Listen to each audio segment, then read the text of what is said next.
the surgery, and from the direct surgery he's coming over here for delivering his talk. So thank you, sir, from RIT University. Dr. Matthew Varghese, Head Department of Orthopedics, St. Stephen Hospital, New Delhi. Dr. Matthew Varghese is graduate and postgraduate surgery from Maulana Azad Medical College, University of Delhi. He is currently the head of the Department of Orthopedics, St. Stephen Hospital, New Delhi, and served as a director of hospital from 1999 to 2006. He was instrumental in changing the profile of the hospital to a super specialty tertiary care center, even while maintaining a large community outreach program. He is an expert on injury control, epidemiology of injuries, pre-hospital care, and emergency care of trauma patient. He has specialized in trauma care with particular emphasis on reconstructive surgery of trauma and deformities in adult and pediatric patients. He is a co-author of a book, When Someone is Hurt, a first aid guide, which has been translated into 5 languages, and pre-hospital trauma care system published by the WHO. He is also an associate faculty at Transportation Research and Injury Prevention Program, a WHO collaborating center at Indian Institute of Technology, Delhi. He received Award of Honor for Reconstructive Surgery in Polio Patient in 1996, the National Award for Excellence in Medicine by the T.P. Jhunjhunwala Foundation for the year 2004-2005, and a Distinguished Alumnus Award 2007 from Maulana Azad Medical College, New Delhi. I welcome you, sir, at this platform. Uh, Over to you, sir, Dr. Matthew Varghese, sir. Thank you so much for the generous introduction. I do have another webinar starting in another half an hour's time. So I will keep it brief, and I hope that there will be an interaction within the time before I can go on for my next webinar. Thank you, first of all, for inviting me for this session, and I'm grateful to the organizers, DIT, and all the experts and dignitaries that are there for considering me for this session. I am in this more or less by sheer accident. I'm an orthopedic surgeon, as you've heard, and you would wonder what is an orthopedic surgeon doing in this whole process. Uh, it just Sir, happened. may I request you to open your camera, sir? I thought it was open. Can you see me now? Yes, sir. Thank you so much, sir. So I got into this by pure accident when the pandemic was declared and the lockdown was declared. I thought that this is a once in a century event. You're not going to have a lockdown very often in the history of a generation of people, and therefore I decided to maintain a diary. And in the maintenance of the diary, I started interacting with some of the patients that were tested positive. And having read some of the papers from Wuhan, I saw the varied presentations of these cases. And I thought, let me see what Indian patients are presenting with.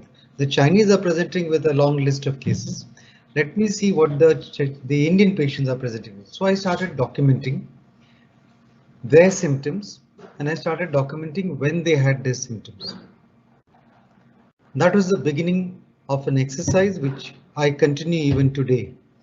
1.5 years down the line, I have several diaries that have been filled with details of patients, finding out what happened when to each one of them. So this is something which has actually given me a lot of insight into what happened, and also I looked up the literature, and the biggest advantage, and that I would suggest to your association also, that I had in doing work in this area was that every article on corona or COVID-19 is downloadable, full text free. Full text free. So maybe your association could make it,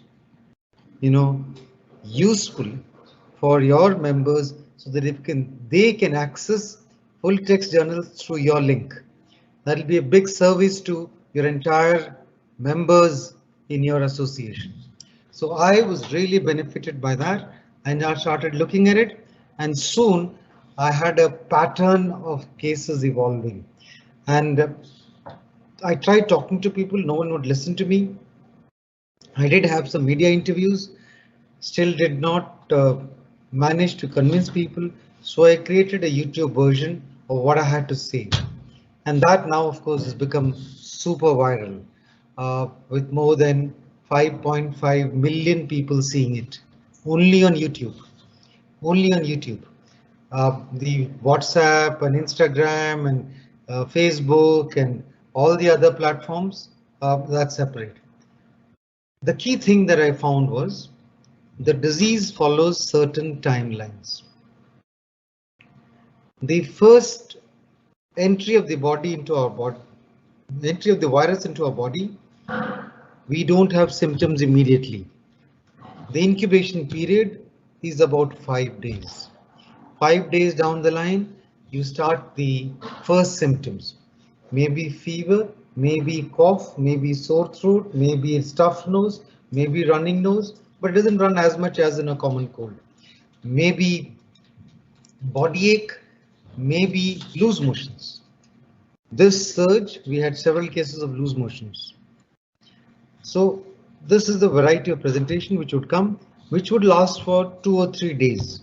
Fever would be just for 2-3 days and then it will subside. After that, by around 4th day or 5th day, fever would start rising again. Again, reappearance of fever. A little congestion in the chest. Patients invariably say we have congestion in the chest, and they have a deep kind of a cough which doesn't bring out any phlegm. So main symptom which is telling you a warning sign for the dangerous turn in the disease happens 5 days from your first symptom. First symptom lasts with 2-3 other symptoms for 2-3 days and you're fine. There is a lull before the storm, and that is usually the 4th day. On the 5th or the 6th day, you have a major reaction happening in 20% of people. Only 20%. Rest 80% are absolutely fine.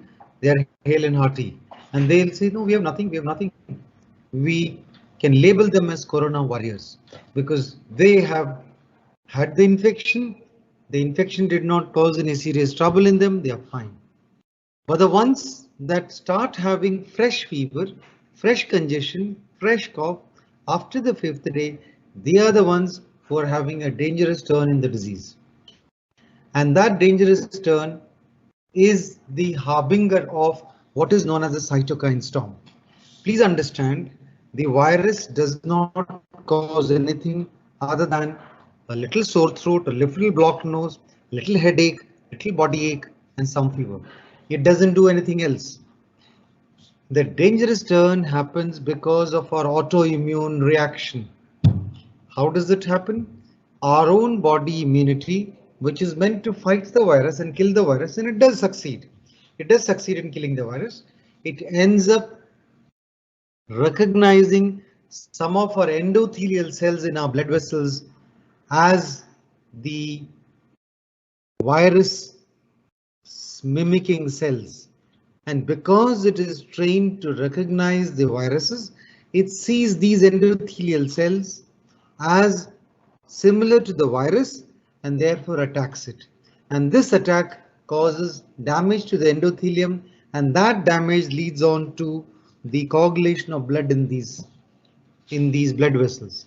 So the dangerous turn is because of autoimmune reaction triggered by the virus in our bloodstream. This is what is causing the problem. And this autoimmune reaction then triggers the coagulation and it clots the veins in your lungs, and no exchange of oxygen can take place in your lungs, and you start having saturation problems. But that saturation problem doesn't happen immediately. It takes about 3-4 days before about 2/3 of your lung has to be damaged for the saturation drop to happen. Why? Because your lung has a lot of spare capacity. The spare capacity was designed by nature to take care of your emergency running, flight, fright, saving yourself from wild animals, saving yourself from stressful situations. That is what it was meant for. So these situations then lead on to the spare capacity in your lungs. It has been estimated that in normal day-to-day working, only 1/3 of your lung is required for maintaining 100% saturation. A little more than 1/3, not the full lung. So if your saturation has to drop, as seen by a digital sensor, 2/3 of your lung has to be damaged. And that is staying at home, just looking at the sensor. The only way you can suppress this autoimmune reaction is by giving immune suppressants. And what are the immune suppressants that we are aware of? Most important are the steroids. Steroids given timely with the onset of the shower gives you relief from the autoimmune reaction becoming very severe. It is the severity of the nature of the autoimmune reaction that causes the significant harm to your lung. And if you can prevent that harm to your lung, you've saved yourself from the disease caused by coronavirus. It is initiated by coronavirus, but it is essentially an autoimmune reaction that is causing the problem. Now, when you give steroids, is that sufficient? No, that's not sufficient. You also need to give, can you suppress all the immune reaction? No. So what happens? You will still have clotting happening in your veins. So you need to make sure that the clotting is prevented by giving anticoagulants. And these anticoagulants prevent clotting, and the immune suppression by steroids prevent the autoimmune reaction. The combination given timely, usually in that 20% people in whom by the 5th, 6th day, there is increase in fever, increase in breathlessness, increase in congestion, and a deep cough. Breathlessness to start with happens on the 7th and the 8th day. Anosmia is a symptom which doesn't mean anything, but it tells you that you probably definitely had corona. The RT-PCR test, when you do it, has no meaning because it doesn't tell you your first symptom. Your first symptom was only known to you. So you can look at your symptom and plan your timeline and disease progression. Now, once you started steroids and anticoagulants, you prevented the major damage caused to your lung and major damage that you are likely to have. But when you give steroids, by around 4th or 5th day, the normal bacteria in your body, they get an opportunity because immunity is suppressed to come up and create problems. That is why you have secondary bacterial infection. So you cover up with antibiotics. When you cover up with antibiotics, the field is laid open because the antibiotics kill the bacteria. Your normal bacteria, normal flora in your tracheobronchial tree is full of millions of bacteria. Not all of them are harmful, many of them are very useful. They keep the rest of the other pathogens under control. So your body immunity is suppressed. On top of that, you give antibiotics, so the normal flora is also eliminated. That leaves the field clear for one organism, and that is the fungi. So the fungi, you would say, where do they come from? The spores of fungi are all over in the atmosphere. So, do you have the spores in the air that we are breathing in? Yes, it is there. Why doesn't it cause disease? It doesn't cause disease. It needs the right environment for it to cause disease. You need to have a situation where you need to have warmth, you need to have moisture, you need to have starch or glucose, and you need to have an acidic environment. All four. You just heard the benefits of alkaline environment. Here, for the fungi to grow, you need an acidic environment. All four, therefore, contribute to the patient to have a fungal infection. So the useful bacteria are eliminated by antibiotics. The immunity is suppressed by steroids. But are these the only things? No. There have been a lot of hypotheses on why normally also we give steroids to so many conditions. Chronic bronchial asthma patients, many of them are on steroids. Autoimmune disorders, many of them are on steroids. Patients with renal transplant patients on immunosuppressants, they don't always get fungal infections.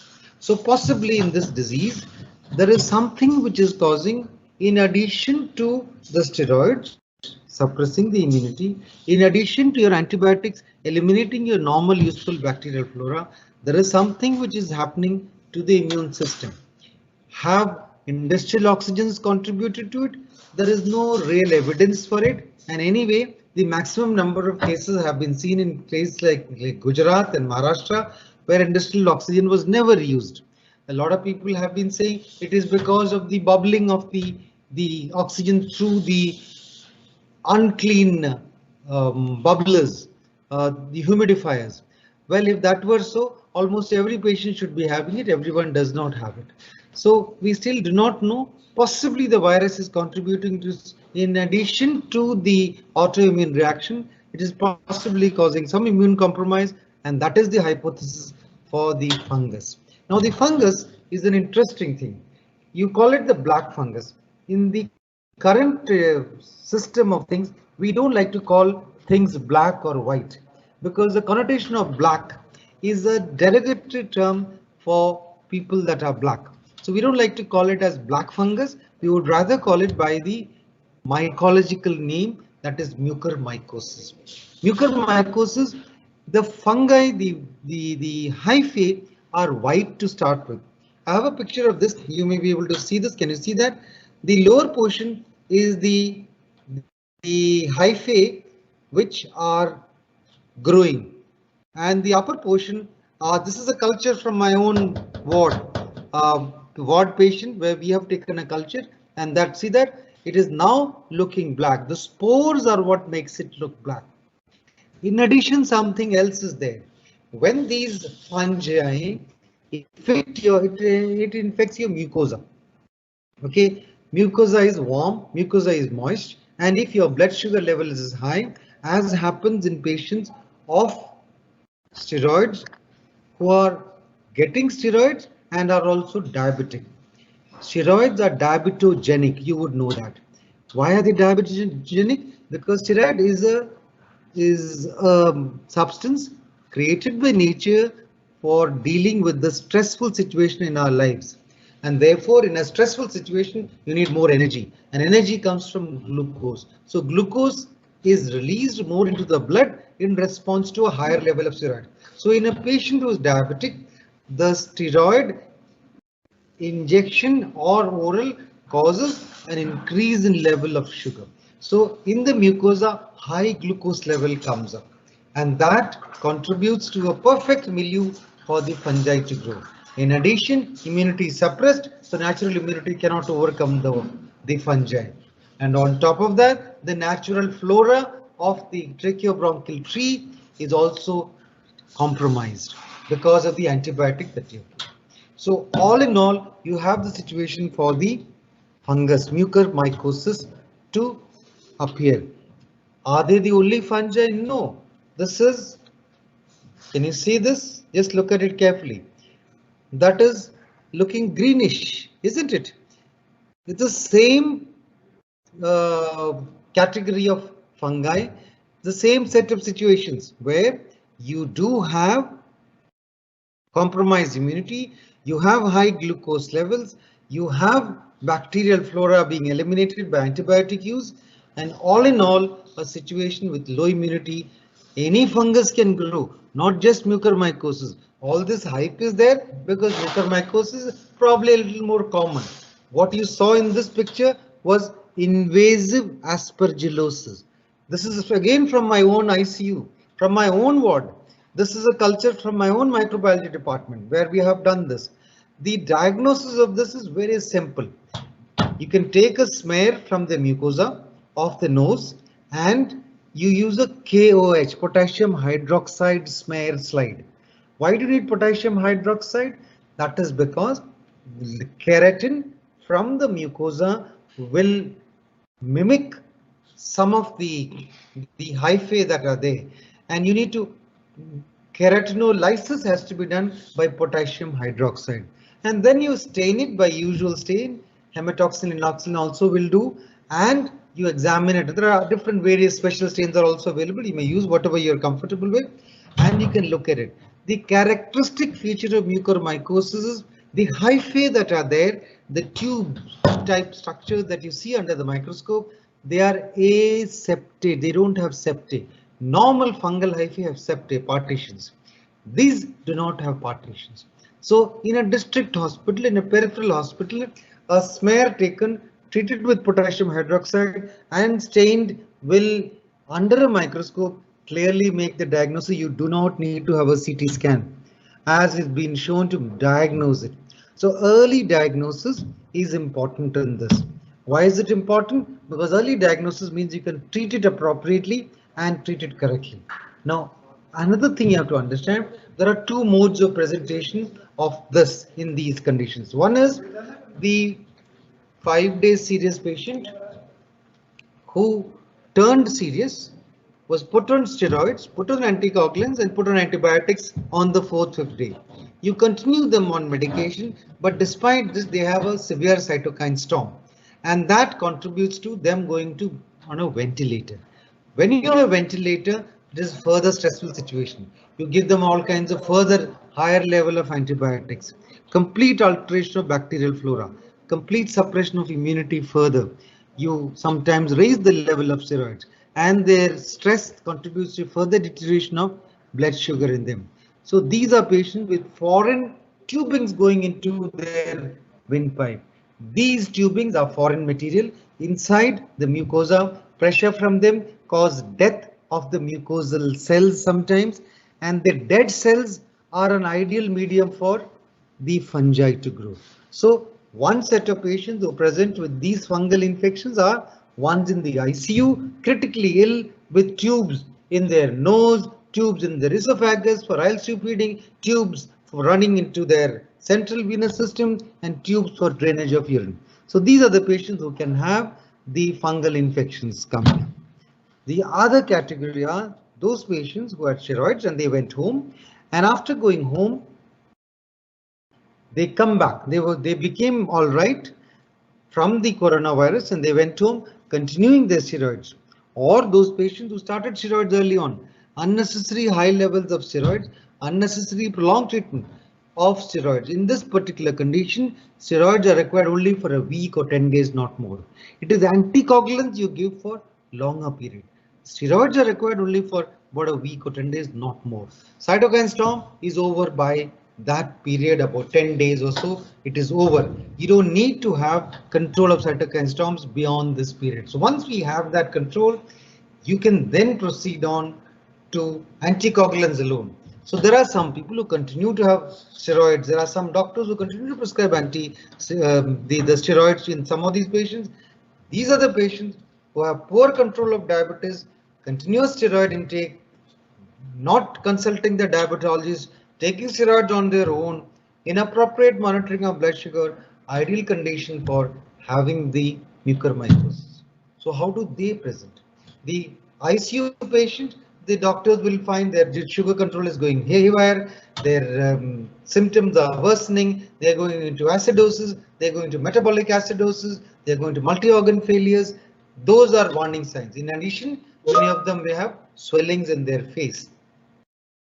Okay, now they may have swellings in their eyes, they may have loss of their conscious state. So all these are warning signs, because if there is spread to the brain, then it causes problem of cavernous sinus thrombosis, and therefore there is a compromise in their normal general condition also.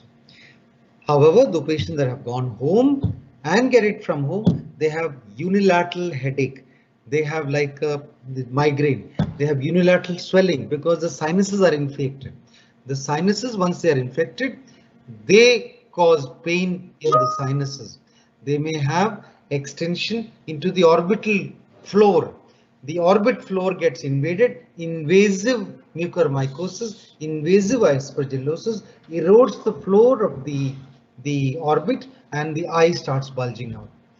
That is still okay, you can manage it. What happens is this fungus has a peculiar nature exactly like the coronavirus. It invades the blood vessels, and once it invades the blood vessels have coagulation happening in them and they cause necrosis. It is this necrosis of mucosa which makes the mucosa appear black. So the spores are black. In addition, the mucosa is black from necrosis because of the compromise of blood supply to this mucosa. And that is what causes the overall picture of a black mucosa lining in your nose, in your sinuses. And this is dead mucosa. Dead mucosa, no antibiotic will reach. You need to take it out. You need to do a debridement as it is written, but the correct pronunciation is debridement. It's a French word. Debridement has to be done where you give antifungal that doesn't reach these dead areas of the mucosa. You need to remove the dead areas by cutting it out surgically. So an ENT surgeon, he will guide you.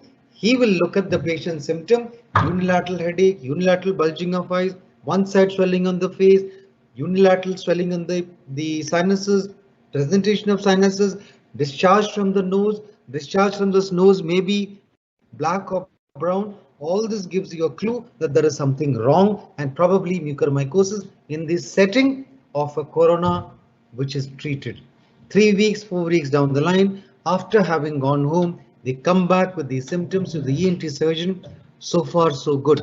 However, if you don't pick up the diagnosis at this stage, extension of the infection through the veins from the nose to your brain can happen, and in the brain you have the cavernous sinus where the cavernous sinus thrombosis happens. In addition, adjacent to the cavernous sinus we have the optic chiasma, so blurring of vision happens. So here we have 3 specialties coming up. You have the specialty of ENT, you have the specialty of ophthalmology, and you have the specialty of neurosurgery coming in. So all 3 specialties need to take up, and the mortality in this particular case is very high. It used to be 90% plus until the liposomal anti-amphotericin B reduced it. The regular amphotericin B is nephrotoxic. The liposomal amphotericin B, it is a very useful antibiotic because it is into vesicles, and these vesicles release the amphotericin slowly into the areas where there is infection by the fungi, and therefore the renal toxicity is reduced. So the key to managing these cases is first treating coronavirus infection appropriately, adequately, with the correct dose and correct timing of the steroids, with the stoppage of the steroids at the time. And once you're doing that, identifying and recognizing diabetes and correct management of diabetes, preventing them from going into ketoacidosis.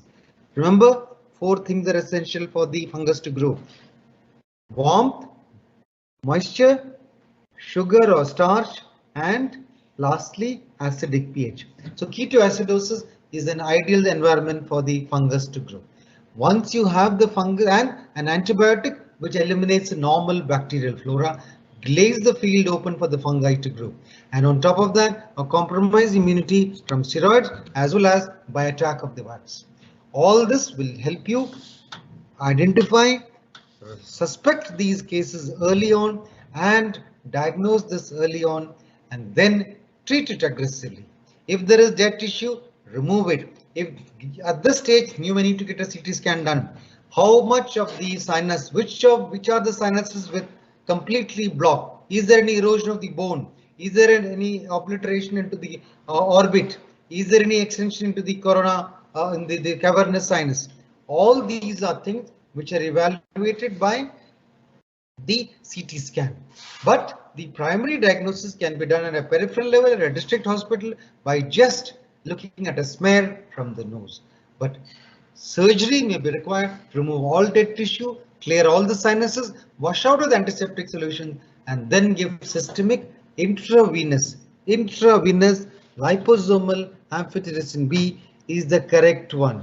The usual antifungals do not work in this. Okay, so there are one or two others that are available, but the usual antifungals do not work. So the key to managing is, first is prevention, second is early recognition and diagnosis, and third is thorough debridement of all dead tissue, and fourth, last of all, is the liposomal amphotericin. I'll stop here. Thank you so much for the opportunity.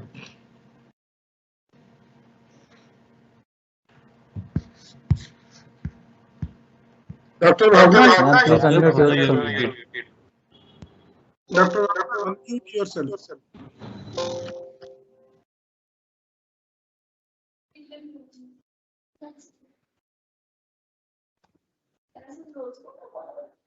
Dr. Bhavna, you are again on mute. Yeah, it's okay. Am I audible? Yeah. Thank you, sir. Thank you, Dr. Matthew, sir. It's a very nice talk, and we are getting, what we have learned from the journal papers and all, but from day-to-day event, you are taking all these, evidences, and we have aware of all these things now from yourself, from your side. Now, I would like to take few questions which our participants have asked, and I'm also very much interested as a pharmacy professional also, like what are the avenues of this black fungus, or you betterly said to be mucormycosis as you termed right now. So sir, the first question which is I can see is these steroids which you told were always prescribed in case of arthritis generally. So why this black fungus is not a thing when patients were prescribed with the same during arthritis? Why it has near to become a pandemic now? Yeah. Steroids were given for bronchial asthma patients. Steroids were given for arthritis patients. Steroids were given for systemic lupus erythematosus patients. Steroids were given for ulcerative colitis patients. Steroids were given for Crohn's disease. Steroids were given for rheumatoid arthritis. Steroids were given for many of the other inflammatory arthritis. For renal transplant patients, yet they did not get fungus infection the way we are seeing now. Therefore, the hypothesis that is floated that there's something more than what meets the eye, probably something more than the actual steroid related high sugar levels and ketoacidosis that is contributing. Maybe there is a direct effect on the immune system, but the jury is still out, not yet out on this. We're still waiting for the final conclusion on the total spectrum of conditions which are brought out by this small RNA virus. Okay. Thank you, sir. So our next question is from Dr. Devan sir. He was our last event speaker, and he asked a question: why fungus attacks only eyes and skin, particularly over in this mucormycosis case?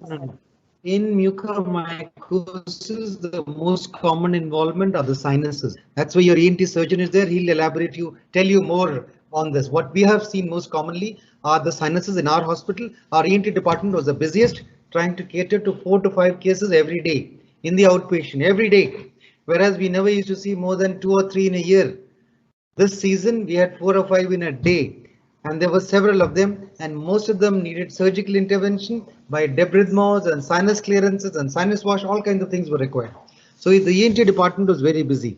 So rightfully you have Dr. Shailesh there, and he will take you through. I'm not the expert for that. That's one. It can also infect the lungs. We had patients in the ICU. Those were ICU patients. In the lungs, we had aspergillosis patients. In the lungs, we also had mucormycosis patients. Skin condition presenting in this epidemic, we have not found so many. These are usually farmers with farming tool implement injuries which present with some fungal infection. But in this epidemic, at least I did not see any. Maybe others have seen. I have not seen any skin related fungal infection. We have seen lung related, we have seen sinus related, we have seen cavernous sinus thrombosis, and the eye is not involved directly. Eye is indirectly by invasion of the floor of the orbit, then it is invaded indirectly, or via the veins in the nasal mucosa directly linked without valves to the cavernous sinus, and cavernous sinus thrombosis, which is close to the optic chiasma and therefore causing problems. Yeah, thank you, sir. So next question is from our HOD sir. He wants what is the best alternative to be of liposomal amphotericin B? Best alternative. Alternative, yeah. Is there any alternative which is available right now? See, the antibiotics that are there are some. Posaconazole, for example, is one such which has some effect, but the best is this, the amphotericin B. There are some other, well, I think it is isavuconazole, that is also effective, but the usual ones that we normally use, they are not. Fluconazole, now they don't work in this particular condition. So the most efficient is liposomal amphotericin B, but there is posaconazole, which also has some efficiency against the mucormycosis. But most other antifungals do not have effect on mucormycosis. Okay, thank you, sir. And I would like to thank you again because you are I should not waste your time. Yeah, hello. Another webinar. Yeah, that's why, sir. I just want to, thank you again, and I would like to invite here my director, sir, so that he will give some last words for. Apologies to thanks a lot, sir. Matthew sir, thanks a lot. And it was a very knowledge sharing, session, and we have updated ourselves, and certainly all the participants must have updated themselves. Thanks a lot, sir. Thank you. And whenever you visit Dehradun, sir, please visit us. I shall remember. Thank you. Yeah. Yeah. Thank you, sir. Thank we you, are sir. in Masudi Road, sir. We are in Masudi Road. Okay. Thank you. And we have a very beautiful campus. Please visit us. Yeah, I saw the video. It was beautiful. Yeah. Thank you, sir. Thank you.